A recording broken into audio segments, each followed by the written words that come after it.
Welcome into Willow and Friends. No Dave today. Bryant Dacus, Darian Newsom filling in for him on this Monday morning. I was talking to Greg Gasson just a second ago. He said, oh man, people are going to think Dave's ducking after the Tigers game on Saturday. No, he's doing women's basketball. The women's basketball team, they start their season 11 a.m. this morning against Mississippi Valley State, I believe. Yep, El Marone Fieldhouse. That's right. So he's down there. He's going to be on the call. So if you want to check out the women's team, maybe get excited for tonight's game when the men take on Missouri. You can find that game on ESPN Plus. You can hear Dave Woloshin on that game. So like I said, Bryant Darian in for him today. He'll be back tomorrow. A lot to get into. We got to talk about that game on Saturday. That place is just a house of horrors for the Tigers. I saw Jonah Dillon, who, Darian, we'll speak to Jonah this afternoon on Sports Time. And I've got to tell Jonah, I wake up Saturday. I have the same routine pretty much every Saturday morning. I wake up, stretch it out, good morning world. Then I get to gambling, right? We got to get ready. Then I get to gambling. I got to get ready for the day. Make sure all my bets are in line before the 11 a.m. game starts. And so I'm sitting there, and I've got my coffee, and I'm looking at stuff, and I'm trying to make sure, I got everything, all the injuries and anything that's coming out before the game starts. I'm on Twitter. I'm just kind of scrolling through. I see a tweet from Jonah Dillon, and it's something like, "There's a ghost in here, and number 15 is setting up for a shot unguarded." And I was like, "Oh, Jonah, don't do this to me. It's too early on a Saturday morning." And then the game started. And look, I thought the Tigers came out and started the game playing fine. And to be clear, you're talking about the Alamo Dome, right, in San Antonio. That's what we're talking about, people. So if you recall, 2008, House of Horror. I don't refer to it as the Alamo Dome. I refer to it as a haunted house. Okay. Just making sure the peeps knew what you were talking about. Luckily, this game was after Halloween, so it wasn't, it would have been real spooky if it was before Halloween or on Halloween. But, I thought the Tigers came out, and, early in the game, I thought they did some good things. I thought they played well. It felt like early in that first half, they were kind of scoring at will, and that ended very, very, very quickly. You look at what they were able to do. First drive, came out, touchdown. Second drive, field goal. Third drive, touchdown. Fourth drive, touchdown. So you look, first 4 drives, put points on the board. You're feeling good. You're okay, all right. We've heard things about this UTSA team. They've struggled. The week before, they let Tulsa come all the way back and beat them in the fourth quarter. So you're feeling good. On the other side, your defense kind of giving up a couple touchdowns, so you're up by 10, then it's like the offense shut down. You know why? Because of a Ronaldo-type celebration. Yeah. So I don't know what happened. I was watching the game. I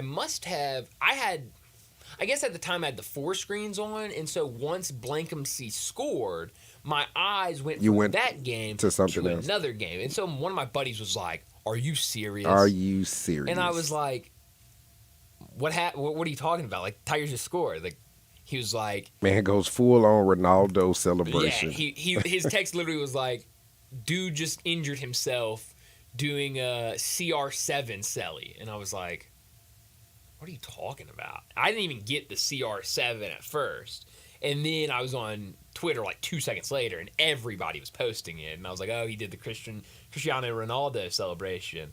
And with that injury, you could see it. Has the diagnosis come back yet? I don't think so. It was, eerily, I've been catching more and more injuries, strangely enough. Like when Watson's deal popped, I saw it. You saw that muscle give away.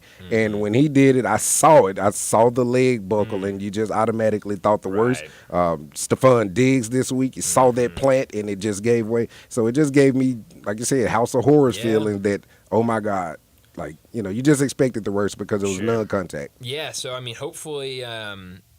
hopefully we get maybe an update on that today. I'm sure The media will be meeting with Silverfield today, and we'll probably get an idea.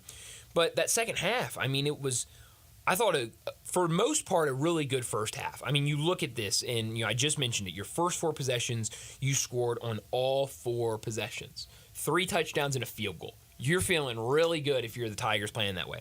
Then kind of late in that second quarter, you went for it on 4th and 1 and couldn't get it. I think they back to back.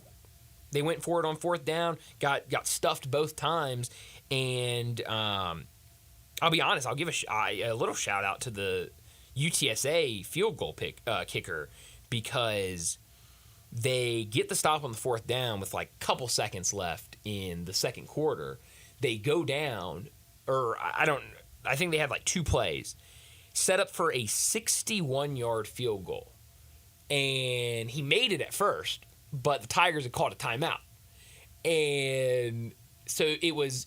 I don't know if you've heard this, Darren. I've heard this by so many people. I've heard kickers say it. I've heard just coaches say it. I've heard so many people say this, that if you're lining up for a field goal and they call an extra, or the other team calls a timeout, you do everything in your power not to kick the ball. It's just something mojo. It's going to mess you up one way or the other. Either you're going to miss it, and then you're going to get all nervous and try to overcorrect, or you're going to make it, especially these long ones, then you're probably going to miss the next one. So he drills the first one, but Memphis had called a timeout. So then he lines back up a second time, misses it. It was a huge miss. It wasn't even close. So you go into halftime now, 24-24. Start the game over again, and the Tigers really, really, really struggled in that second half. You look at their drives: 3 and out. 3 and out, 3 and out, drive with an interception, 2 play with a fumble, turned it over on downs, and then 2 late touchdowns in the game. The offense could not get anything going in that second half, and it was tough to watch. And on the other side, UTSA felt like we're making plays and having success. Touchdown, field goal, touchdown later, field goal. It felt like I tried to will myself kind of in that third quarter. Well, last week against Tulsa, Tulsa was down by so many points going into the fourth quarter, and then, Tulsa was able to come back and win that game. But that was on the road, and I don't remember at what point. I think it was either coming out of halftime or at the end of the third quarter. They talked to Jeff Traylor. They did that kind of sideline interview during the commercial break. And, Traylor was like, we've been terrible on the road this year, but we've been pretty good at home.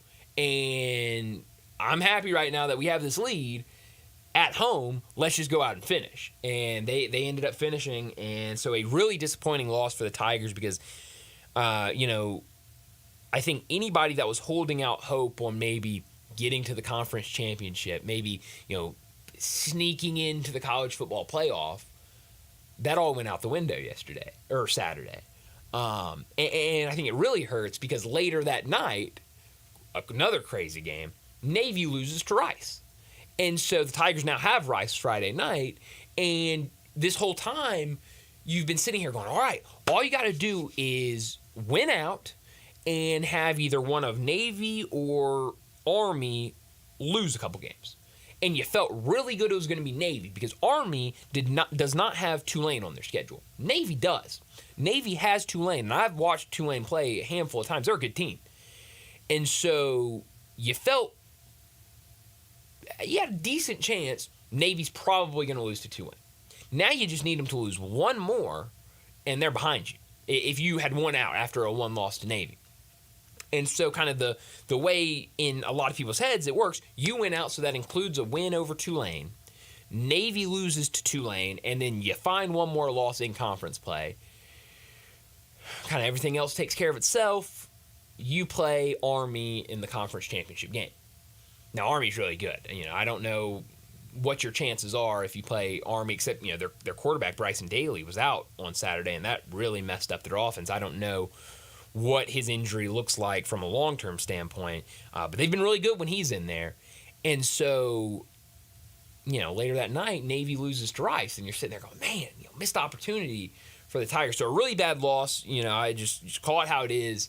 That was a game I think a lot of people thought the Tigers would win. I think anytime you're a 7.5-point favorite on the road, Vegas feels really good you're going to win that game. And ultimately they couldn't get the job done. And it's been kind of the same theme we've talked about all year of all offseason. It was, man, this offense is going to be really good. You bring back Seth Hennigan, you bring back Rock Taylor, Blankhamsee's back. You've added some guys, you've added some new pieces on the offensive line. What's this defense going to look like? And early in the season, it was, wow, this defense has been really good. The offense has been fine, but, it hasn't been kind of what we thought it would be. And, really, the offense couldn't get anything going on Saturday. And so, it was disappointing to see. And, now Tigers 2 losses on the season, 7-2 now, and a quick turnaround for them as they've got to play Friday night now, a home game against Rice. Rice 3-6. They picked up their 3rd win of the season after firing their head coach on Saturday against Navy. So now the Tigers will finish out the season home against Rice, home against UAB, and on the road against Tulane. This can still be a really good season if you go out and win out the rest of the way. Tulane's going to be really tough, though. But you should dominate Rice and UAB. Both at home, both teams have really struggled. Rice is on their interim head coach. UAB is a toss away from an interim head coach. You should win both those games. And then, Tulane, maybe you go out there and you do something in the last game. So we'll see. But I do think, a lot of those hopes of maybe a conference championship appearance, if you were holding that out, playoff appearance, if you were holding out on that, unfortunately, I think they're gone now after that loss to UTSA. Now, there is someone that agrees with you, but they are hell-bent on not giving up on the season. Right now, I actually have queued up Mr. Silverfield and his post-conference. And I want you to listen because I think he's talking directly to the soul of the team and the players now. It's not about the playoffs, but as he says, over his dead body if this season is over. With me, and I've got to find a way that we've got to be better in every form or fashion, and I'll own that. And like I told our guys in the locker room after the game, you should be pissed, you should be livid, you should be angry, all those feelings and emotions, absolutely. And if you're not, get the hell out of here. I don't want you on part of this team, because what's going to happen is we're going to find out how bad these guys love this program and love each other and how much they're willing to continue to fight. And there's no doubt in my mind that these guys will show up to work with the right approach, but we've got to find ways to execute better, and when it's all said and done, it's a results business. And I don't like the way we played. Do our guys play hard and all that hard? Absolutely. You guys know, well, every time we line up, our guys will play hard and with heart, and we'll never quit. I can promise you that as long as I'm the head football coach at the University of Memphis, our guys will swing and fight and do everything in their power to play better football and to continue to work. But we'll find out who's really all in tomorrow. We got a short week. Obviously, the pre-snap penalties were very unlike us. He is fired. Yeah, up, that's man. Usually it's usually how Ryan Silverfield is. But I think it's I think a lot of people will say who cares it's season. But that's what he doesn't want exactly. you to do. And for a head coach and for a team, this is definitely a fork in the road type of thing. Of all right, we have 3 games left on the season. All our hopes. Because I go back and we talked about this a lot, throughout the summer, a lot early in the season. During the spring game, Greg Gaston was down on the sidelines during that spring game. And every about 10, 15 minutes, he'd have another player come down and he would interview him. And I believe I think they did the radio broadcast for that spring game. I think the audio was going there, but also it was on the Jumbotron. So everybody in attendance for the spring game was hearing what these guys were saying and seeing this interview with Greg Gaston. I thought it was a great idea. And every single one of those players went to the interview with Greg Gaston and said, "Oh, we know what the expectations are this season. We know what the goals are this season. It's to be in the conference championship game. It's to win the conference, or it's to be in the playoffs. Those are our goals this year. That's what we're gonna do." So everybody's had this mindset of conference title, playoffs, conference title, playoffs, conference title, playoffs. And so now when you get to this point where you've got 2 conference losses now, I don't have the I don't have the conference standings in front of me. I can pull them up, but you're now middle of the pack. Not even really. You're 3-2, but because you've played 5 conference games, a lot of the other teams that have 2 losses have only played 4 conference games. You're sitting in 4th.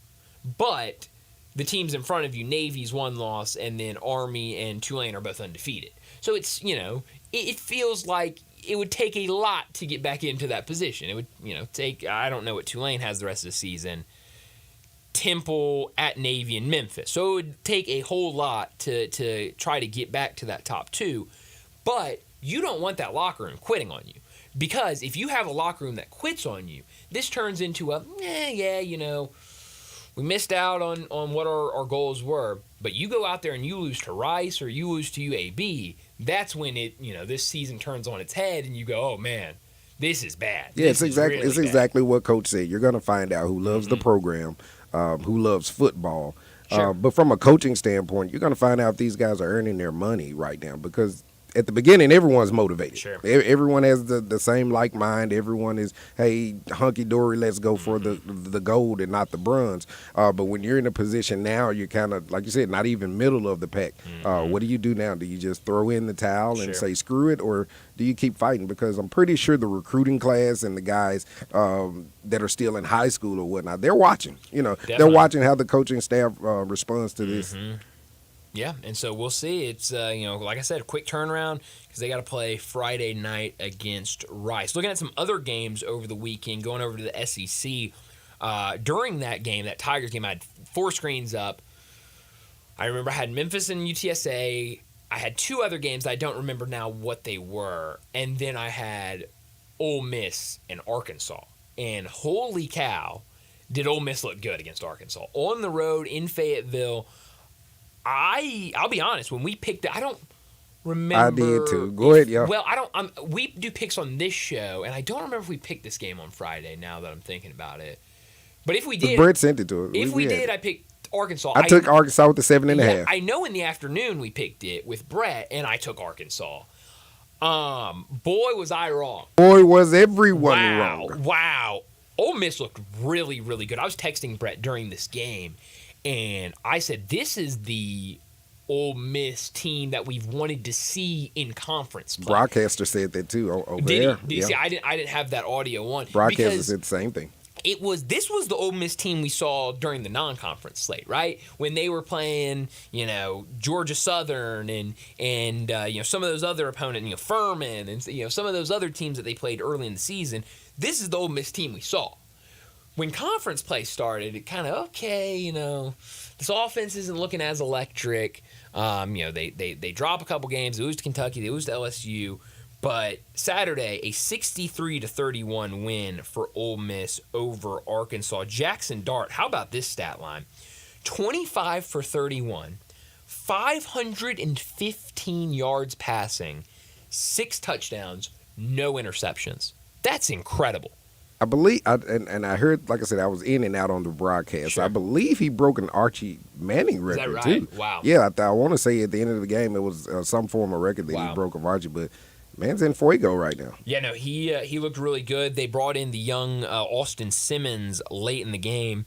And, he looked just as good. 3 for 3, 47 yards, 1 touchdown, no interceptions. And that frightened me when I saw it because I got up, I went to break, and I came back. And I'm like, oh, my God, something happened. I'm like, not in a blowout. Something happened. But, yeah, they subbed him out. He didn't get hurt. Jackson Dart also led the team in rushing, which I guess, do with that information what you will. But they did run for 132 yards. 1 rushing touchdown. But, when you throw for 515 yards, you're not running the ball very much, that's now, that's, 695 rushing yards or so. you don't really need the run game when you're throwing the ball around that much. And a big scope look at the thing from Ole Miss, they are still in it, even though Sure. they're 3-2 in the conference. They're 7-2 Sure. overall. The conference has come back to them. It's not like 3 or 4 teams are undefeated, and it's like, oh my God, we're 2 or 3 games back. They're just a game and a half, 2 games back of being right there. So they just have to pretty much hold court. Yeah, no, and that's why I think, we had several guests on Sports Time last week that said the exact same thing, hey, if you're an Ole Miss fan, it might not look great right now because you have 2 losses, and one of those losses is to Kentucky, and Kentucky has not looked good at all.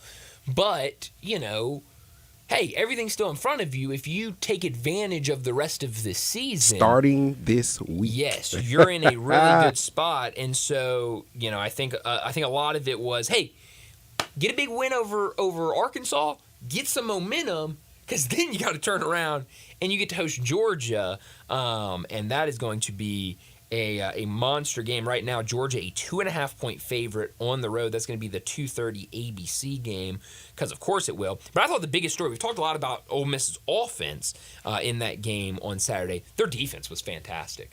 I mean, they were getting after it early. 8 sacks, 13 tackles for loss. That is incredible. I mean, this Arkansas offense really couldn't get anything going. Taylon Green really could not breathe in the backfield. It felt like every time he dropped back, he was either getting sacked or he was running for his life back there. They throw as a team. They both quarterbacks all time, Taylon Green and Malachi Singleton, both saw significant time. 365 passing yards, 1 passing touchdown, 127 yards on the ground, 3 rushing touchdowns. I just thought a great game for Ole Miss, a big-time win. Some of the other games in the SEC, Vanderbilt, a 17-7 win over Auburn. Why in the world? We talked about this on Friday. Why in the world was Auburn an 8.5-point favorite in that game? They hadn't done anything to warrant it. It makes no sense. I understand. I've asked all my friends this all weekend before the game started. Why in the world am I missing something? We asked all of the handicappers that we talked to on Friday, both on John's show and in the afternoon, why in the world is this line what it is? And they were all like, I don't know. And the only answer I got of somebody pushing back is, well, it's at Auburn. Okay, sure, then make them a 3-point favorite or something like that. 8.5 is crazy, and so. Vanderbilt gets the win, 17-7. Another win for Vanderbilt. They're now bowl eligible. There you go. Get to it. Hey, there you go with your anchor down. I am crossing my fingers like crazy. Maybe they get an invite to the AutoZone Liberty Bowl. That would be phenomenal. I mean, I'm at that game. I'm already buying my tickets. All you got to do is announce Vanderbilt, and I will be the first one in line to buy my tickets to be at that game. I hope that happens. Georgia and Florida, very, very strange game. Very weird game. So Florida comes out and leads the game. They're up 10-3 late in the second quarter. They were keeping it close. They were leading, but the big story of this game was the injury to DJ Lagway. He left the game with an injury, did not return, so they had to go to Aiden Warner, who is a freshman, I believe a redshirt freshman, transferred from Yale, if I have that right. Transferred from an Ivy League school, I know that. I believe it was Yale. And so they had to turn to him, and he did not look good.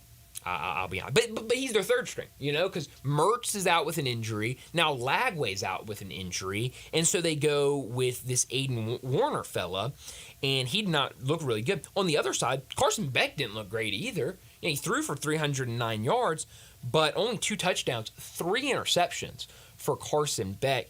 He really struggled. And I hate to say this, Darian, I hate saying this. When DJ Lagway got injured, I did not have any money on the game. It's a lie. I had the first half under. When DJ Lagway left the game, I was able to get Georgia minus 5.5, which they were like a 16-point favorite before the game started. But because they were down, they were minus 5.5. We took that with a swiftness. And unfortunately, it covered easily. 34-20, the final score. Georgia gets the win. Now a big game set up between them and Ole Miss. South Carolina, what a big win for them at home against Texas A&M. I had the stat on Friday. I think this season going into this game, South Carolina 5-2 against the spread. And at home, you knew it was going to be a raucous environment, and they really just gave it to Texas A&M. I mean, this was really an impressive game by South Carolina. South Carolina comes out, scores on both their first two possessions, so led it 14-0 early, and then really never looked back. It got close. Texas A&M took a lead late in the second quarter, made it 20-17, but then coming out of halftime, it was all South Carolina. Texas A&M did not score in the second half, and South Carolina tacked on a handful of touchdowns and ended up winning that game 44-20. Last game we'll talk about in the SEC, and I'm doing all this, I should say. Coach John Thompson, who usually joins Dave on Mondays, he is taking the week off. He'll be back next week. Also, Mike DeCourcy will start joining Dave on Mondays moving forward, starting next week. So we don't have John Thompson to talk college football like we usually do. So we're talking a lot of college football right now. I know Dave usually talks the SEC with Coach John Thompson. So that's why we're going through all of these SEC games right now. But last game I want to get to before we get to a break, and when we come back from break, we're going to talk NFL because it was a very fun weekend in the NFL. Tennessee at home against Kentucky, a game where Tennessee was wearing their blackout uniforms, which I'll be honest, I think those are sweet. I mean, those are some good-looking uniforms. I guess if you didn't see them for whatever reason, black jersey, black pants, black helmet, all the lettering and numbers are orange. Really good look. I like that a lot. Going up against Kentucky, who are wearing their chrome helmets, which I also think is a really good look for Kentucky. And Tennessee gets the 28-18 win over the Wildcats. I thought Kentucky played well at times in this game.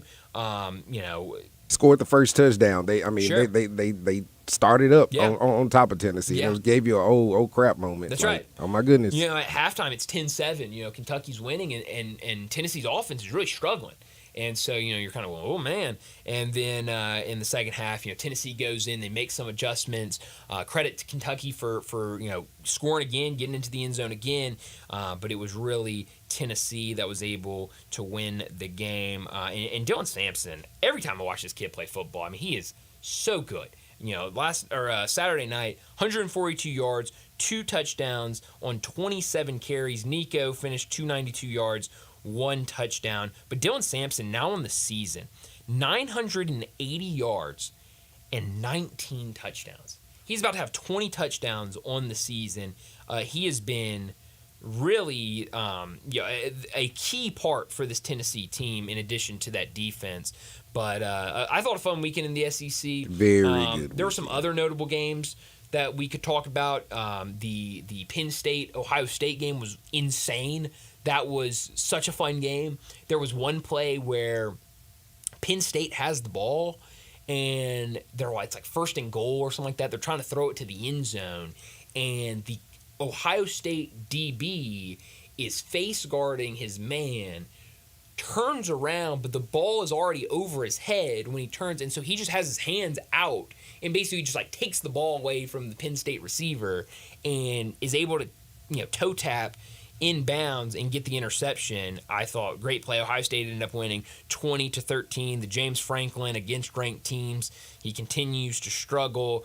But I thought really fun weekend in the SEC. A lot of fun games. Louisville upsets Clemson. That game really wasn't even close. Louisville 33-21. But all that really sets up for a really good Week 11 this weekend. I guess, in some way, the Tigers will be an appetizer to the weekend with that Friday night game against and both of our against darlings Rice. are going against each other. If you recall, I was really high on the South Carolina Gamecocks at the beginning of the year, and you were high on the Vanderbilt That's Commodores, right. and Anchor down. they lock horns How this Saturday. So wow, and I believe Vanderbilt in the top 25, and they're 24. Look at that. And South Carolina, I think, receiving votes in the top 25. It's something after we got to their look win. up. When was the last time Vanderbilt hosted a home game as a ranked opponent?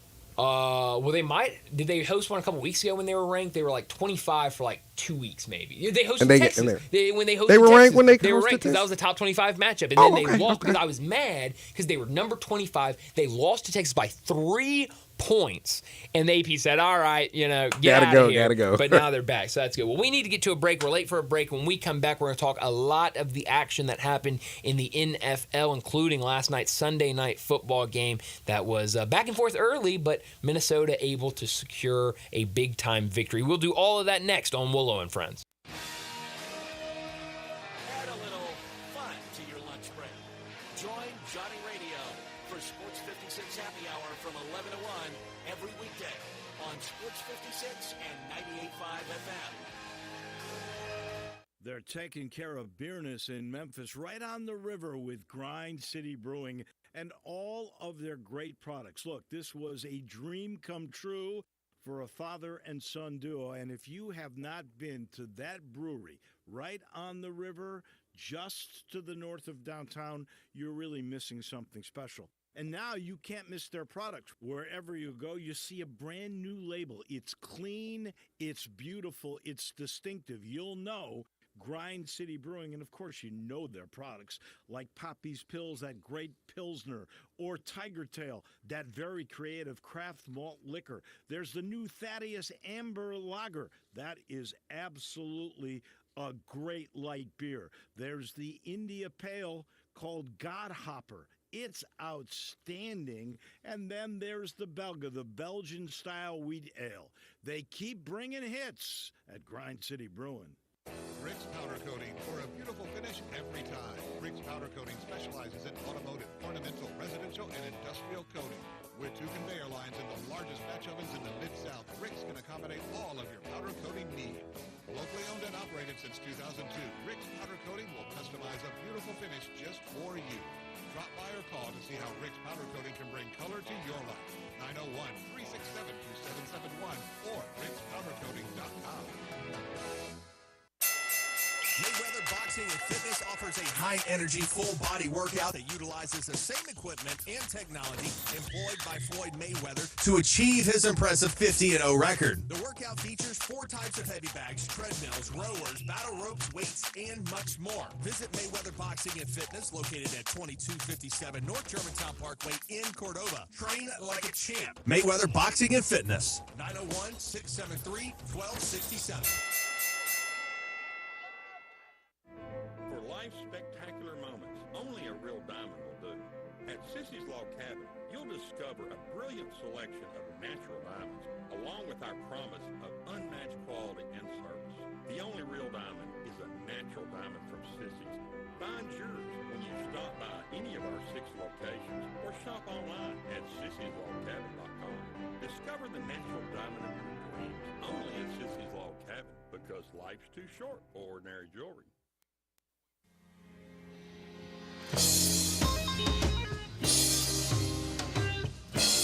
Now back to Wallow and Friends on Sports 56. Here once again is the voice of the Tigers, Dave Woloshin.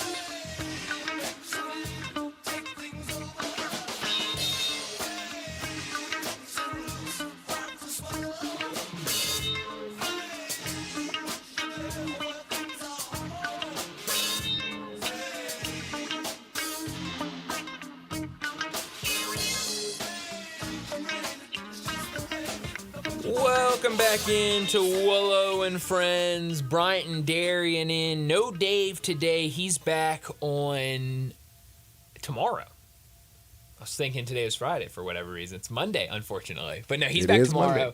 He's doing the Lady Tigers basketball game today as they host Mississippi Valley. That game starts here in about 30 minutes, an 11 a.m. tip-off. So if you want to check out that game, you can see it on ESPN Plus. You can hear Dave Woloshin, and then obviously later tonight, Tiger basketball gets kicked off against Mizzou. We'll talk a little college basketball to wrap up today's show. Maybe do a quick preview of Memphis versus Missouri tonight. But I do want to talk about the NFL because it was a crazy weekend of football, and we have another coach firing. The Saints this morning fire head coach Dennis Allen after 7th straight loss. I was really hoping this morning when I woke up that I would see a coach firing, but I was really hoping it would be the big man down in Dallas, Mike McCarthy. Look, Darian, you know, I am as big of a Dallas Cowboys fan as you'll find. I love my boys. I'll support them through thick and thin. But watching that game last night, I couldn't do it anymore. Jerry Jones said there's some things in the motion right now for trade deadline. So Yeah, and then they asked him about Mike McCarthy. He's like, I think Mike's doing a fine job. Yeah, I think he's all right. No, okay. he's so rich and stubborn, man. Like I would feel bad hate him. because he makes himself personal to you guys. So I definitely feel the affection. Well, and I don't know if I would say personal. I think he's it's always like- out there. You know, I feel like I'm like, a like tortured. I don't even know what to call it. I just feel like I'm forced to watch him at every moment, and it's miserable. it feels like oh crap! What was the movie Will Ferrell was on? Where he was the owner and the basketball player. Goodness. But it feels like that where he's the owner. He's yeah. calling. It's semi-pro. Semi-pro. Yeah. It feels like Yeah. semi-pro, man. Yeah. Where he's the owner, the player. Like that's why I say he feels personal, you guys, because he's always putting himself out there. Usually, the face of the franchise Man. is a player. I know that has this to be time, frustrating, The man. face of the franchise is Jerry Jones, And always will be. but I think the part that made me go, all right, I might be out, was late in the game. So they're playing the Falcons yesterday, right? And look, I'm all for toughing it out, but Dak Prescott gets injured. He leaves the game. CeeDee Lamb gets injured. He leaves the game. I'm like, holy cow. Not only is this a bad team, now injuries are starting to pile up. Make it even worse. Explain to me, and it could be all fine, they put CeeDee Lamb back in the game for a 2-point conversion. Now, they ended up getting the 2-point conversion, and that made it a touchdown or a 6-point game. But what are we doing? This guy can't play because he's injured, but we're going to put him back in the 2-point conversion. And then you could see when he caught the ball, he catches the ball in the end zone. He's like alone in the end zone. He catches the ball and immediately starts grabbing his leg in pain, just like standing there, just like, the agony. And so I was not a fan of that. Cowboys lose again, 27-21. Atlanta Falcons get a win. Some of the other notable games from yesterday, the Titans 20-17 win in overtime over the Patriots. Drake May started this game for the Pats and made one of the most ridiculous touchdown throws at the end of the game. I mean, and they were talking about it on the broadcast. I was watching NFL Network that night. They were talking about it again. Kind of the sneaky athleticism that Drake May has. His family, all athletes. He's an athletic guy. But I think if you were just looking at him, you'd be like, oh, this is one of those quarterbacks that just sits in the pocket, is a statue back there, and can't get out and scoot.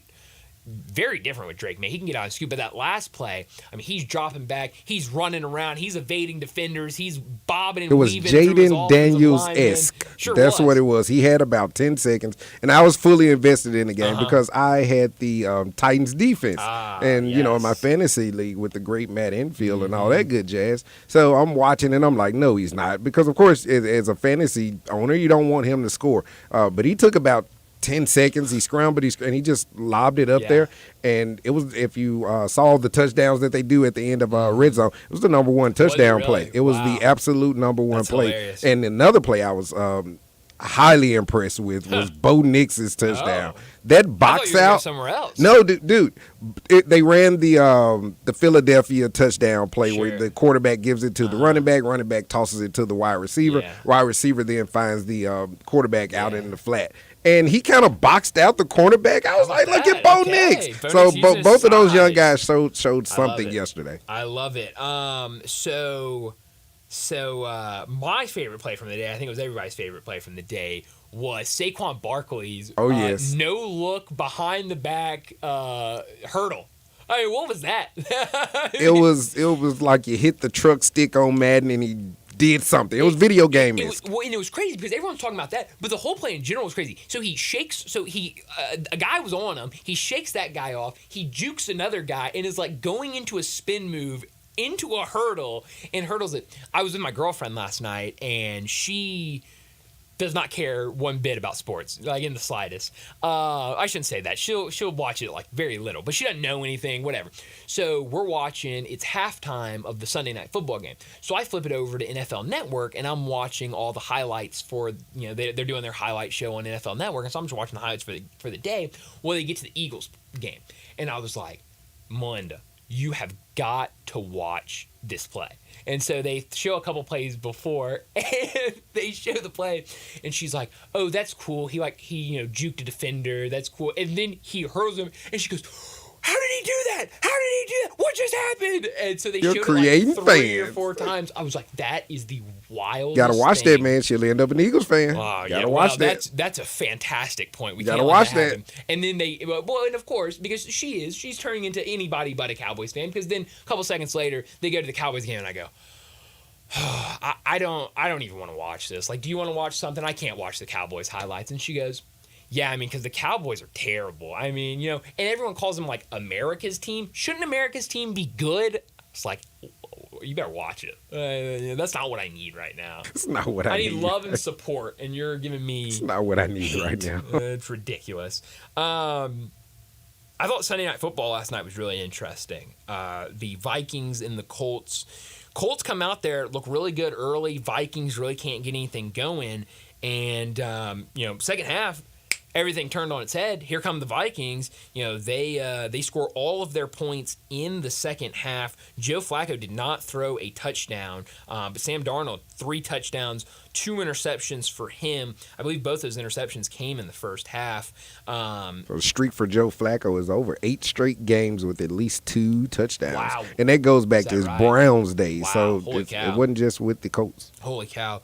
Did you catch any of the Lions-Packers game? Yes, I did. The Pouring down rainy rain affair. the entire time. I mean, what a miserable looking game. Some people would say that is football weather. And I guess times are different, man. That was a 100% Green Bay style type game. Sure. And the Fighting Campbells, Yeah. man, like they are looking more and more for real each day. Yeah, I mean, I thought this was going to be a game. Now, I did not put rain into a factor, but I think if you had told me on Friday it's going to be raining, I would say, oh, cool, this is going to be I got one more for you. Not only is it slow raining, slugfest. it'll be Jared's golf first game outside. This season, I obviously. didn't even realize Yep. that. And so I felt really good about the Packers. I remember us talking about the Packers defense early in the season, how good it was. I mean, that defense looked really, really good. So I thought this was going to be a low-scoring game. Maybe both teams going back and forth. Excuse me. And that was not the case. Lions, they were all over the Packers early and throughout that game. 24-14 was the final score. And I think you bring up a really good point because I think under Dan Campbell, this Lions team is becoming that tough, gritty team that wins games like this. Like you just said, we usually think the Packers are a type of team. It's cold and rainy or it's cold and snowy or something like that. That's a game the Packers are going to win. Feels like under Dan Campbell, this Detroit Lions team is turning into that team. It's going to be an ugly game that nobody wants to watch because of the elements. Oh yeah, we're going to dominate. And the stats bear that out. So from 1984 up until the Dan Campbell era, the Lions had only won in Green Bay twice. Wow. Since the Dan Campbell era, they have won not only twice, but back-to-back. Wow. So holy cow. he's changing some things up He there. sure is. He's a fun coach. He does those Applebee's commercials too. Yes, that are where he's pretty telling good. him to order. He has the menu up to his face. They're pretty good. They're pretty good commercials. But I thought a fun day tonight. Buccaneers and Chiefs will wrap up Monday Night Football. And if the We'll Chiefs wrap get a up the big week. win, man, that will set up the no Lions and the Chiefs next Sunday wow. night. Oh, wow. And, I mean, right now, Vegas at least thinks the Chiefs are going to get a big win at home. Kansas City, a 9-point favorite. How about that? Wow, that's a big number.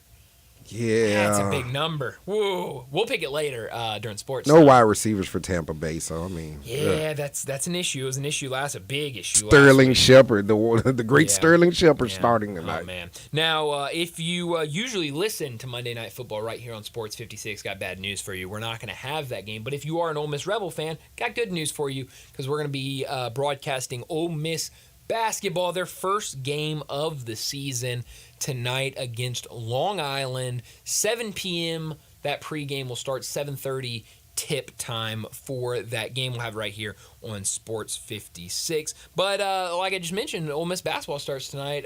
College basketball in general starts today. Opening day in college basketball for both men's and women's. Here in about 15 minutes, Memphis women's basketball will start against Mississippi Valley State. And also Ole Miss women's will kick off, I believe, at either 11 or 11:30. Oh, this is the Paris deal, game. USC. They're playing Yes. USC and We'll take a Juju look at that. Watkins in Paris. That is a doubleheader in Paris for the women's basketball games.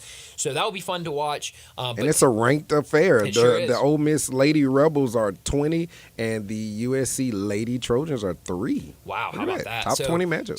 So that should be a lot of fun. But tonight, Memphis men's get started against Missouri. I just mentioned Ole Miss gets started against Long Island. So let's get to a break. When we come back, we'll talk a little bit about Missouri and Memphis, maybe some of the other games on opening night for college basketball. We'll do that next on Willow and Friends. Broadcasting from the Family Leisure Studio, we are Sports 56 and 98.5 FM. When you think about insurance and you want great value without sacrificing great service, I want you to think one place: the Eflin Insurance and the entire Eflin Insurance team. Matt and his group of professionals will access 10 leading companies to find the right home and auto program that fits your budget and your absolute needs. The Eflin Insurance team, the number 386-GER, 386-4777. You know, sometimes I wish I had a gun. Well, I'm armed, but before I bought one, I still went to Top Gun Academy to learn to protect myself without a gun. How is that possible? Top Gun's personal protection training. It's perfect if you want to protect yourself without firearms. I don't know. And it's perfect if you feel the need to carry a gun for self-defense, because the last thing you really want to do is shoot. That is scary. Not at Top Gun. It's very comfortable, and you learn to load, handle, and shoot a handgun safely. Protect yourself. Go to Top Gun Academy. They're at 2770 Witten Road. I'm still going for it, even with higher stroke risk from atrial fibrillation, an irregular heartbeat not caused by a heart valve problem. Over a 3-year study, Eliquis apixaban tablets reduce stroke risk better than warfarin, and over 97% of Eliquis patients did not experience a stroke. A first stroke occurred in 2.9% of warfarin patients versus 2.3% of Eliquis patients. Don't stop taking prescription Eliquis without asking your doctor. It may increase your stroke risk. Eliquis can cause serious and, in rare cases, fatal bleeding. Don't take Eliquis if you have an artificial heart valve, abnormal bleeding, or antiphospholipid syndrome. While taking, you may bruise more easily or take longer for bleeding to stop. A spinal injection while on Eliquis increases risk of blood clots, which may cause paralysis, the inability to move. Get medical help right away for unexpected bleeding, unusual bruising, or tingling, numbness, or muscle weakness. Medications such as aspirin products, NSAIDs, SSRIs, SNRIs, and blood thinners may increase bleeding risk. Tell your doctor about all planned medical or dental procedures. Learn more at Eliquis.com or call 1-855-ELIQUIS. Hi, this is Troy Fiveash, owner of Fiveash Roofing. I have been told that my ads are all business and I should share some of my personality. Okay, I love tongue twisters, like the one about the terrific tasting toast by Taste Tester Toaster, or Big Black Bugs, Bleed Blue Blood, and of course Sally and her seashells. Or of course the ever-present I'm a Mother Pheasant Plucker, I pluck Mother Pheasants. Okay, enough of that. If you want an honest, fair, reasonable roofing, siding, or gutter estimate, call Fiveash Roofing at 367-0050. That's exactly what you'll get. No empty promises, no high-pressure sales tactics, and no fast-talking salesman trying to convince you that today and only today is the best day for you to get a new roof. For the record, the best day to get a new roof is when you're ready for one. Fiveash Roofing, fair, honest, and ethical. 367-0050 or memphisroofer.com. Fiveash Roofing, it's what we do. We're here for you. Now back to Wolo and Friends on Sports 56. Here once again is the voice of the Tigers, Dave Woloshin. All we hear is Radio Gaga, Radio Goo, Radio Gaga. All right, we got a couple minutes left in today's show. Bryant and Darian filling in for Dave Woloshin. He's out today. He's down at El Marone Fieldhouse getting ready for Memphis women's basketball season to start against Mississippi Valley. That game at 11 a.m., so if you want to tune in, support the women's team. They'll get started here in about 10 minutes or so, but Dave will be back tomorrow. I say all of that to say Dave will be back tomorrow after doing the game. But tonight, big game that Dave Woloshin will also be doing on the radio. I believe Greg Gaston will be on the television coverage, ESPN Plus coverage, I should say. Memphis getting the season started tonight against Missouri. And I think this is an important game for both teams because Memphis, pretty much completely brand new team, only one returnee, but what are the expectations? A lot of people looking at this program. I saw one of the kind of basketball media sites, Field of 68, who I think does really good work. They put out a coach's hot seat. Here are the 10 top coaches on the hot seat. Penny Hardaway was on there. Penn was on there? Penn was on there. Penn. Shout out T-Money. Shout out T-Money. I don't think Penny Hardaway is really on the hot seat. I don't know. He should be, but like I said, I compare it to when people ask about Lawrence down in Jacksonville. Why is he still the quarterback? He's their Penny Hardaway. Sure. They love him the same way we love Penny, and I don't believe he should be escorted out, even with the most horrid, worst season Penn could give you. I think he should leave on his own terms. We've seen how that goes. We've seen Larry Finch, and it just doesn't end well.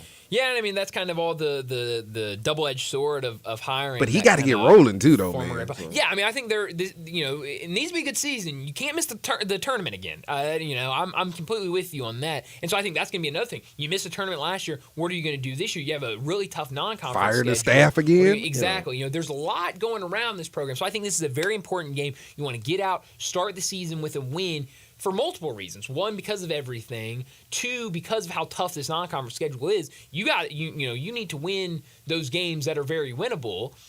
On the other side, though, Missouri, last time they won a basketball game, December 30th. So it's been a while since they won. Yeah, they went over in the SEC last year. Sure did. So they're looking to start the season on a completely different note, kind of saying, hey, we know how to win games. We can do this. And so they brought in a lot of new pieces. Both teams is going to be a ton of new pieces. Now, I will say this. I think playing those two exhibitions against North Carolina and Alabama, I think that helps your team so much. On the other side, Missouri, I think, had an exhibition against a D2 school, maybe D3, certainly not a D1 school. I think having those tough matchups early in the season is huge because you can face other really, really good teams and say, hey, look, this is the level we should be playing at. For maybe Missouri, that could be a little tougher as you played a team you knew you were going to kill, and now you get to the season. All right, here's how we really got to play.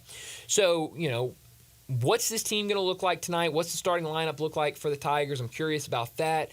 How do the rotations play out? Do we see kind of like we've seen pretty much every year with Penny Hardaway, where especially early in the season, you see a ton of guys coming off the bench. You see, him going 11 deep. Do we see that? Do we see him kind of shorten down? I feel like we'll see a lot of guys. And how do they play together? Still, at the end of the day, all these guys just got together in the middle of summer. And so, how do they play in a real game together? I know we've seen them in 2 exhibition games, but now in a game that matters, how do they play off of each other? That defense, everything you hear, this defense is going to be much, much, much better than it was a season ago. How locked in are they on the defensive end? I think a lot of really good questions that, I don't think we'll get the full answer after tonight, but I think we'll get a somewhat of a better idea of maybe what this team will look like. I need 10 seconds for a paid sponsorship. Okay. I want to motivate my Tigers. Okay, please. All right. Yes, I love this.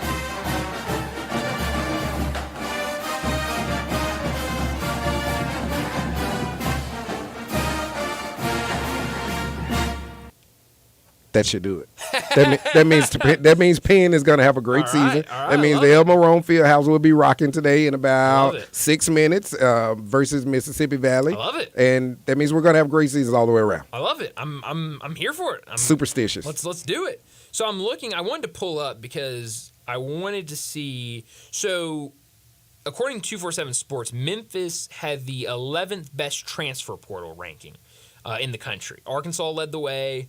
Indiana, Kansas, St. John's, Kentucky, West Virginia, Alabama, Washington, UCLA, Michigan. Then Memphis at number 11. 12, Kansas State. You know who number 13 is? BYU? The Missouri Tigers. Oh, Missouri. So you'll see a team tonight that has a top 15 transfer portal, but you also have a top 15 transfer portal ranking. I like the pieces they added. Tony Perkins from Iowa, really good player last year as their point guard. Mark Mitchell from Duke, I think is a good player. So I think they added some good pieces. I think they have a really good head coach, even though he couldn't get it done in conference play last year. I still like him. I think he's a really, really good coach. But we'll just have to see. What does this team look like? I think Tigers get the win tonight. Good. I'm glad you said that. I have a personal disdain against Missouri. Why is that? When they beat Tyreek Evans and my Tigers in the NCAA tournament. Yes. The Junkyard Dog. Yeah. He was a part of that team. And they took us out. And Tyreek was good, but they took us out. So. Yeah.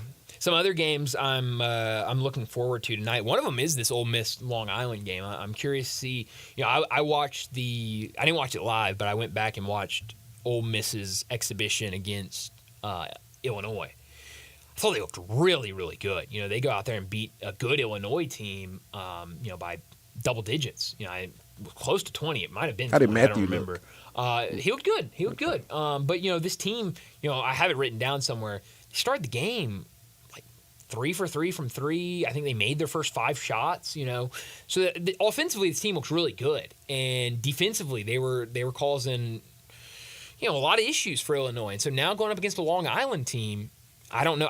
I'll be honest, Darian, I already bet it, so I can tell you what I got it at. I don't know what it is right now.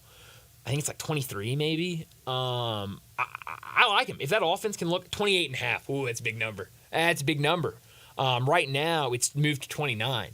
So, maybe I'm curious to see what Ole Miss looks like if they can go out there and look good. Mississippi State tonight, they start their season. What does Chris Jan's team look like? Tennessee starts tonight against Gardner-Webb. What do those transfers look like? Tennessee didn't look great in their exhibition that I saw against Indiana, but they have good pieces. It was one of those, you watch the game and you go, I really like the pieces they have.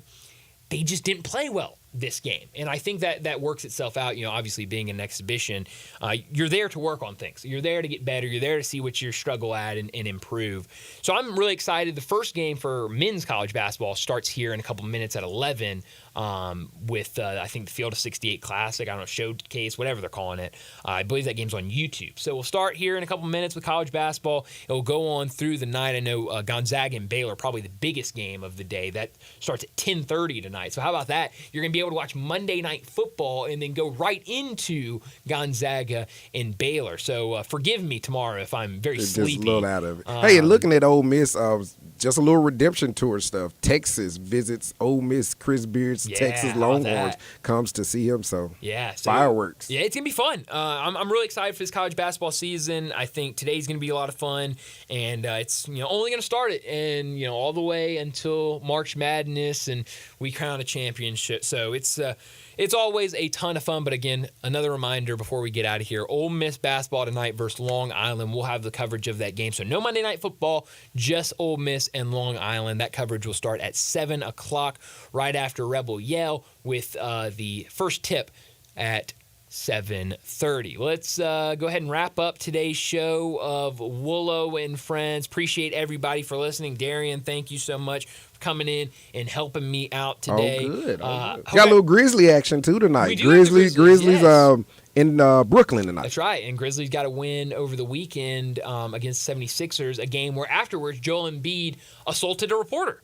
The first reports were that he punched the reporter, but then later Sham said he just shoved the reporter. So I guess one's better than the other. But so Grizzlies tonight will be a lot of fun. Every NBA team is playing tonight because no games tomorrow because there's some important thing going on. I don't know really what it is, but something important's happening. No NBA teams playing tomorrow. But the NFL trade deadline is still going on. That's what it is. It's the NFL trade deadline. They're not NBA is not playing because everybody wants to see the NFL trade deadline. Enjoy the rest of your day. Dave will be back tomorrow.